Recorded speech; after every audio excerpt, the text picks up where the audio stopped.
wafdiga oo hogaaminaya gudoomiyaha xisbiga talada haya ee kulmiye Mujaahid Muuse Biixi Cabdi ayaa si ballaaran oo mug iyo miisaan loogu soo dhaweeyay magaalada madaxda gobolka Sanaag ee Ceergabo. Soo dhaweynta wafdigan ay hormood ka ahaayeen gudoomiyaha gobolka Sanaag Axmed Cabdi Jaamac Falay iyo maayirka degmada Ceergabo Ismaaciil Xaaji Nuur ayaa ahayd midaan reer Ceergabo u kala hadhin, waxaana duleedka magaalada wafdiga kaga hortagay salaadiin, boqorro, cuqaal, waayeel, waxgarad, haween, dhalinyaro iyo kumanaan ka tirsan taageerayaasha xisbiga talada haya ee kulmiye kuwaas oo ku gaashanaa suuradda gudoomiye Muuse Biixi Cabdi iyo calanka muuqaalka dheer ee xisbiga kulmiye. waxaana wafdiga oo wajiyadooda laga dheehanayay shucuur dareen farxadeed xambaarsan markii ay soo gaadheen madashii soo dhaweynta ay halkaasi mid ugu gacan qaadeen salaadiintii, cuqaashii, haweenkii iyo dadweynihii soo dhaweeyay. intaa kadibna waxay wafdigu loo soo gelbiyay dhinaca gudaha magaalada Ceergabo oo ay dhoobnaayeen kumanaan dadweyne ah oo wafdiga ku qaabilay dareen kalgacal xambaarsan, iyagoo wafdiguna halkaasi kaga qayb galay ololaha maalinta nadaafadda qaranka oo si weyn looga xusay dhammaanba degmooyinka gobolka Sanaag. intaa kadibna waxa ay wafdigu socod maasha ku tageen xarunta xisbiga kulmiye ee gobolka Sanaag, halkaas oo ay dadweynihii soo dhaweeyay uga mahadceliyeen. dhammaantiin waxaan leenahay ku soo dhawaada magaalada Ceergabo iyo guud ahaan gobolka Sanaag. gobolkiinii dadkuna waad aragtaan ilaa iyo maanta heegan buu ahaa maanta iyagaa sheegi doona faahfaahinta waxoogaa waa un leeloo mahadnaqayaa. dhammaantood mahad baan u naqaynaa. imika waxaa loogu yimi waftigii hogaaminayey Muuse Biixi Cabdi oo nala galay iminka daafadii oo gacantiisa ku guray isaga iyo waftigiisiiba. waxaan aad iyo aad ugu mahadnaqaynaa haddaad tihiin gobolka Sanaag guud ahaan oo ilaa shalay ku soo jiray.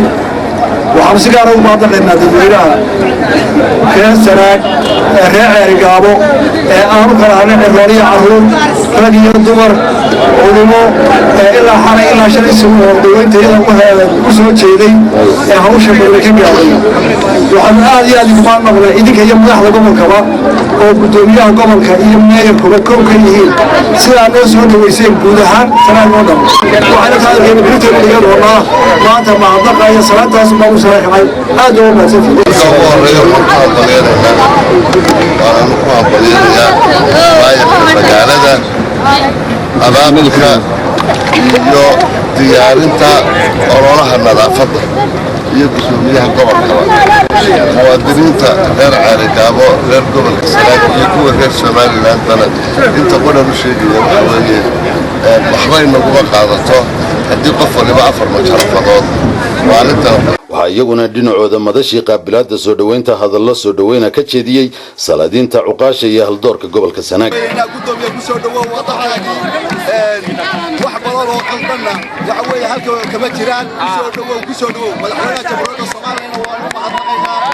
waxa weeye madaxweyne waa xilkaagii waad gudatay labadii mashruuc ku waaweyn oo Ceergabo u qabatay wadadii kadib. anigoo Caashiif Caaqil Xuseen xuleenahay gudoomiye ku soo dhawow gobolka magaalada madaxda Ceergabo ku soo dhawow. waxaan ku soo dhaweynaynaa gacmo furan, qalbi furan iyo albaabo furan haddii aanu nahay magaalada madaxda gobolka Sanaag degmada Ceergabo. gudoomiyaha xisbiga kulmiye iyo xigeenadiisa iyo wafdiga uu hogaaminayo waxaanu leenahay waa soo dhaweynaynaa xisbiga kulmiye gacmo furan ku soo dhawow gudoomiye.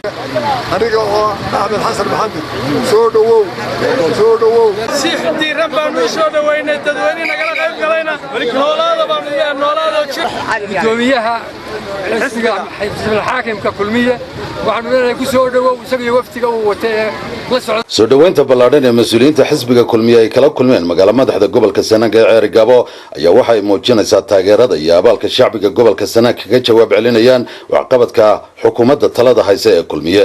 waa Maxamuud Maxamed Xasan Saraaf, TV-ga qaranka Somaliland, Ceergabo.